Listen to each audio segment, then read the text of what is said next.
नमस्कार दोस्तों, मैं डॉक्टर विपिन झा इंग्लैंड से बोल रहा हूँ।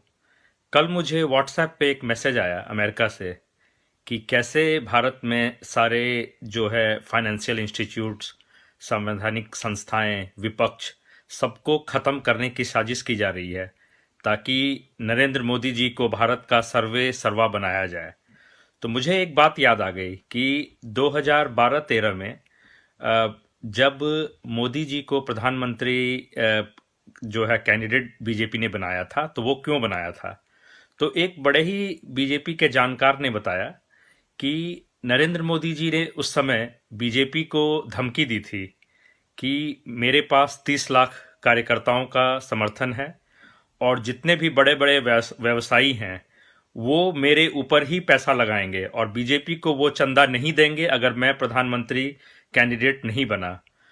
तो उन्होंने बीजेपी को तोड़ने की जो है धमकी दी थी। तो उसकी वजह से लाल कृष्ण आडवाणी, अरुण जेटली जी और कई बड़े नेता जो थे उनको मानना पड़ा कि इनको जो है प्रधानमंत्री उम्मीदवार बनाया जाए, क्योंकि अगर वो नहीं बनाते तो बीजेपी टूट जाती। और वैसे ही बीजेपी जो है सालों से छटपटा रही थी कि कैसे सत्ता में आया जाए।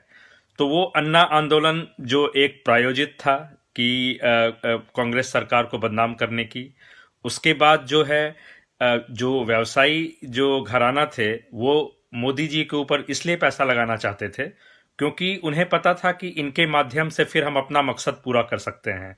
और आपने देखा होगा कि 5 साल में मोदी जी ने कितने देशों की यात्रा की थी।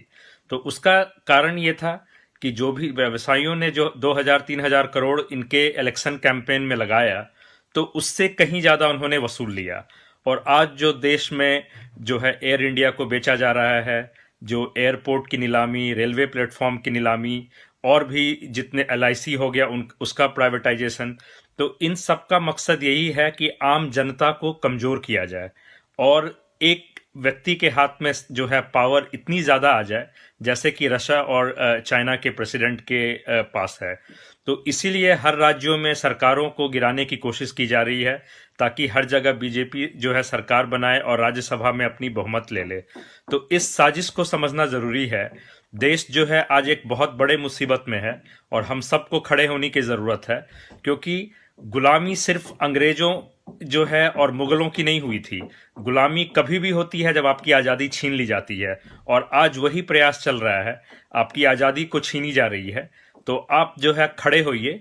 जो मजदूर थे, जो 4 करोड़ लोग पैदल चल पड़े थे, उनको इतना भी मतलब हिम्मत नहीं हुआ कि वो जाके अपने राज्य या जिला प्रशासन के पास जाके बोलते कि हमें घर पहुंचाओ। तो वो चुपचाप से जो है वो सह लिए। और ये जान लीजिए कि जो गुलाम होता है वो हमेशा जो सफ़र करता है वो कमज़ोर तबका करता है। जो संपन्न लोग होता है, वो चाहे अंग्रेज़ थे चाहे मुग़ल, वो ना कभी गुलाम हुए थे ना आगे कभी गुलाम होंगे। तो और मैं आपको इसलिए ये बात बोल रहा हूँ क्योंकि ये मुझे व्यक्तिगत रूप से प्रभावित नहीं करेगा, लेकिन देश के आम जनता को प्रभावित करेगा।